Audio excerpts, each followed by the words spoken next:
இன்னைக்கு சண்டே வீட்ல சும்மா இருந்தோனே ஏதாச்சும் செஞ்சு சாப்பிட்டே ஆகணும் அப்படின்னு சொல்லி என் மனசு சொல்லிட்டே இருந்துச்சு.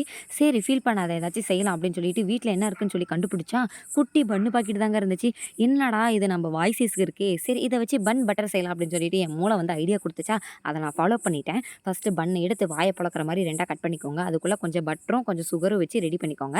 அதுக்கப்புறம் அடுப்பு பத்த வச்சு அதில தோசை சட்டி எடுத்து வச்சு அதில கொஞ்சம் பட்டர போட்டு, நம்ம ரெடி பண்ணி வச்சிருக்கிற பன்ன எடுத்து வச்சு, அதுக்கு மேல கொஞ்சம் பட்டரும், சுகரும் போட்டு இந்த பக்கம் ஒரு பெரட்டு, அந்த பக்கம் ஒரு பெரட்டு. நல்லா பெரட்டி எடுத்துட்டு, அதுக்கப்புறம் 1 டம்ளர் பால எடுத்து ஊத்திக்கோங்க. நம்ப வந்து பன்னுக்கு பால் ஊத்துறோம். நம்பளுக்கு யாரும் பால் ஊத்தாம இருந்தா சரிதான் அப்படின்னு நெனச்சுட்டு, அதுக்கப்புறம் 2 பக்கம் திருப்பி போட்டு, அத எடுத்து ஒரு பிளேட் மேல வச்சு, அதுக்கு மேல கொஞ்சம் பட்டரும், சுகரும் போட்டீங்க அப்படின்னா, சூப்பரா பன் பட்டர் ரெடி. ஆனா நான் இதுக்கு மேல என்ன பண்ணேன் அப்படின்னா, கொஞ்சமா ஜாம் எடுத்து போட்டு, பன் பட்டர் ஜாமா சூப்பரா மாத்திட்டேன். டேஸ்ட் வந்து வேற லெவல்ல தான் இருந்துச்சு.